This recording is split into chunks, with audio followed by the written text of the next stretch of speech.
কল্পনা করুন একটি চাকরির কথা, যেখানে বেতন 10 লাখ টাকা, কোনো বস নেই, কোনো নির্দিষ্ট সময়সীমা নেই। আপনি যখন ইচ্ছা ঘুমাবেন, যখন ইচ্ছা সমুদ্রের ভিউ উপভোগ করবেন। শুধু একটাই শর্ত, আপনাকে সমুদ্রের বুকে একটি নির্জন দ্বীপে লাইট হাউসে একা বছরের পর বছর কাটাতে হবে।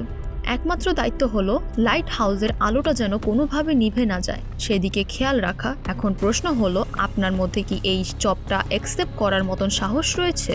এটাই পৃথিবীর সবচেয়ে ভয়ঙ্কর চাকরি, যেখানে যোগ দেওয়ার আগে বলা হয় সঙ্গে করে নিজের কফি নিয়ে যান। এই চাকরির আসল ভয়াবহতা বোঝা যায় যখন আপনি জানতে পারবেন কোথায় পাঠানো হবে আপনাকে। সমুদ্রের মাঝে একটি ছোট দ্বীপ, যার চারপাশে বেপরোয়াভাবে ধাক্কা মারতে থাকবে বিশাল ঢেউ, যার উচ্চতা 10 মিটার পর্যন্ত হতে পারে। আর আপনাকে সেই ঢেউয়ের উপর তৈরি একটি মিনারের ভেতর একা বসে থাকতে হবে। এমন জায়গায় মানুষ পা রাখলেই গায়ে কাটা দেয়, কিন্তু পৃথিবীতে এমন কিছু মানুষ আছেন যারা এই দুর্বিষহ জায়গা কয়েক বছর পর্যন্ত একাই কাটিয়ে দেন। এই পেশা ইতিহাসের প্রাচীন মিশর থেকে শুরু হলেও আধুনিক লাইট হাউসের সূচনা হয়েছে আলেকজান্ডারিয়ায়। জাহাজগুলো রাতের অন্ধকারে পথ হারিয়ে সমুদ্রের নিচে লুকায়িত পাথরে ধাক্কা খেয়ে ডুবে যেত, যা থেকে ব্যবসায়ীদের বিপুল ক্ষতি হতো।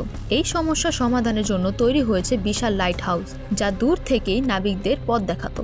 লাইট হাউস কিপারদের মূল কাজ হলো আলো জ্বলছে কিনা তা নজরে রাখা, হর্ন বাজিয়ে শর্ত করা এবং আবহাওয়া খোঁজ খবর রাখা। যত বড় ঝড় হোক না কেন, আলো যেন না নিভে যায়, সেটা তাদের একমাত্র লক্ষ্য। কিন্তু এই কাজের চেয়ে বড় লড়াই হলো একাকিত্বর সাথে। মাসের পর মাস মানুষের সাথে যোগাযোগ না থাকায় অনেক কিপার দেওয়ালের সাথে কথা বলতে শুরু করেন, হ্যালুসিনেশন ভোগে। ঝড়ের রাতে যখন বিশাল ঢেউ লাইট হাউসের গায়ে আছড়ে পড়ে, তখন মনে হয় সমুদ্র যেন কিপারকে গিলে ফেলার চেষ্টা করছে। ইতিহাসে এমন অনেক ঘটনা আছে যেখানে লাইট হাউসের কিপাররা রহস্যজনকভাবে নিখোঁজ হয়ে গেছেন।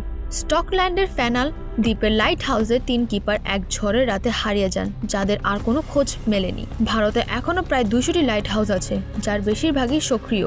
তবে লক্ষদ্বীপ, আনন্দমান, গুজরাট বা মহারাষ্ট্রের মতো বিপজ্জনক উপকূলে এখনও কিপারদের প্রয়োজন হয়। ভারতে এই চাকরিটি মাসিক বেতন 15,000 থেকে 1 লাখ টাকা পর্যন্ত হয়ে থাকে। বাংলাদেশে এই বেতন 25,000 থেকে 60,000 টাকার মধ্যে।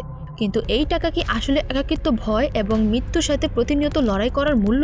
এটি কোনো সাধারণ চাকরি নয়, এটা এক প্রতিটা মুহূর্তের যুদ্ধ, যেখানে জয়ী হওয়ার অর্থ হলো অন্ধকারে হারিয়ে যাওয়া একটা জাহাজের বাঁচিয়ে দেওয়া।